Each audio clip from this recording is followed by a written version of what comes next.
One of the excuses that is consistently used to justify nuclear power is that it will help fight global warming.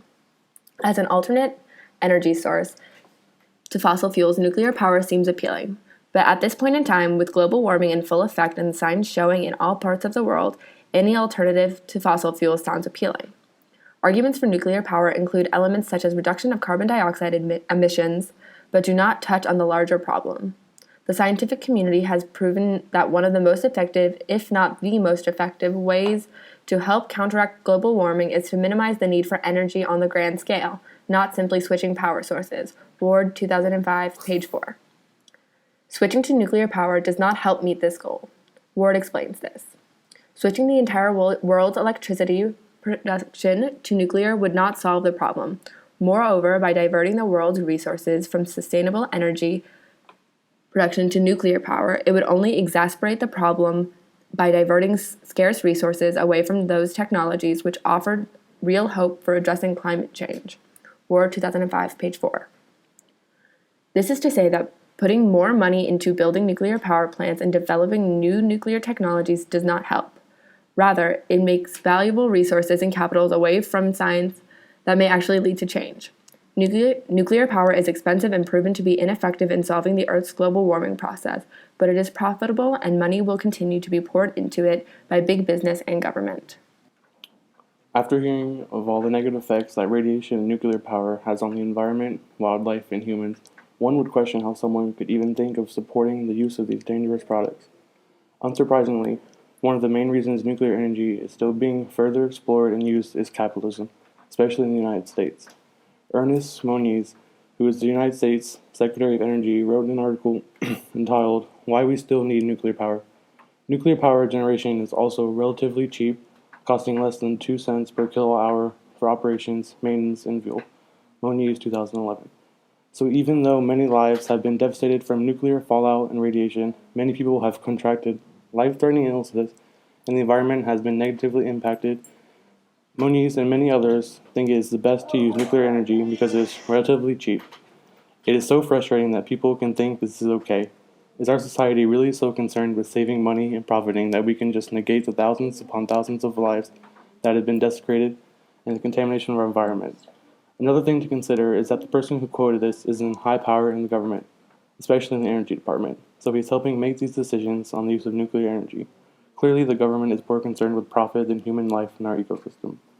Radiation can migrate through our environment in many ways and cause damage for extended periods of time, similar to how the chemicals from pesticides remain in the environment for an unknown period of time. Radiation can live in the soil and can be brought back to the surface through the root system of plants, and forest fires, strong winds, and migrating animals can cause horizontal migration, carrying radionuclides for hundreds of kilometers. Yablokov, 2014, page 105. Silesia is an area that is strongly affected by radiation contamination from Chernobyl. Some people have no choice but to come into contact with radiation on a daily basis through necessary activities. Approximately 67% of households burn local wood for cooking or for heating. This wood is a source of radioactive smoke, which is inhaled by both adults and their children. The ash is then used as fertilizer in gardens, used to grow vegetables that are consumed by domestic animals as well as humans, thus causing greater consumption of radioactive materials.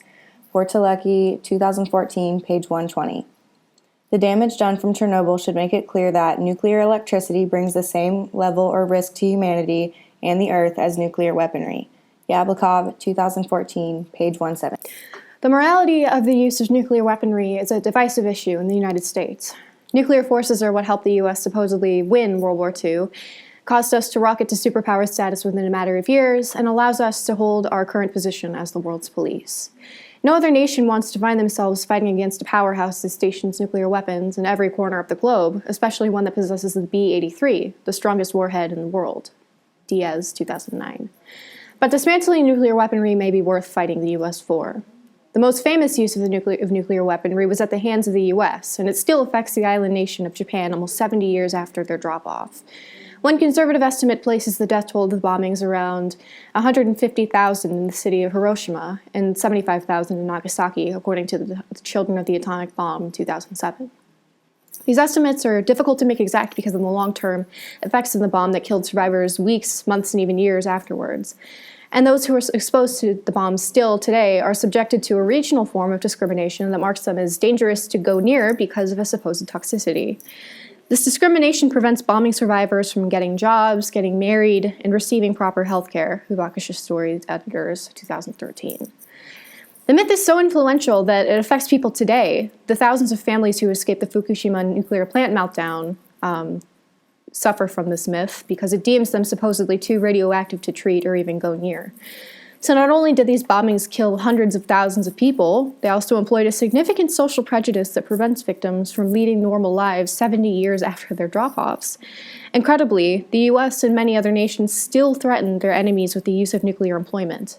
And this kind of threat is just despicable, offensive even, given the consequences still visible in Japan today. We must demand change. We must demand that the scientists and the experts research and write with a passion for truth and ethics. We must demand to see and hear it all, the good, the bad, and the ugly.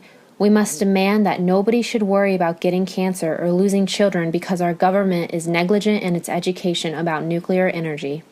We must demand help to stop man-made nuclear energy.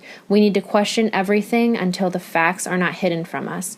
We need to fight for the agency to live in a place where women's reproductive health is not compromised or undermined, and where infant mortality rates are not higher because of what man has created. In Crisis Without End, Chapter 9, Timothy Mousseau states, "My conclusion is that the government and regulatory bodies associated with nuclear accidents do not want to know the answers to the fundamental questions related to the impact of radiation on wildlife and, by extension, human beings." Mousseau, 2014, page 99. They do not want to know the answers, but answers are what we need. Without demand, there is no supply. I demand the correct answers on how man-made nuclear energy can and will impact human and the life on this earth. In short, the damages that nuclear disasters can have on our environment and the human do not disappear just because the incident has come to a halt. The radiation from large events such as Fukushima and Chornobyl have created irreversible issues for those who endured the meltdown themselves, along with the future generations to come. The victims of nuclear fallout, women and children especially, are faced with the minimal options of recovery and optimal fear of what lies ahead for their personal lives. To fully understand the complications ionizing radiation has created for those who are victimized because of their place in society can be emotionally draining. False claims in support and protection of the pro-nuclear side must be recognized as the oppressing and disrespectful discourse it truly is. The detrimental damages appear through the decomposition of forests in the eyes of the families who were forced to live with the consequences of nuclear contamination. The evidence of environmental contamination that has evoked sexism and racism must call forth humanity sooner than later to make a change. Our ecosystem deserves to flourish amongst clean, honest human beings who understand the importance of prevention and awareness. All living creatures deserve a healthy life, which clearly means pro-nuclear mindsets must come to an end.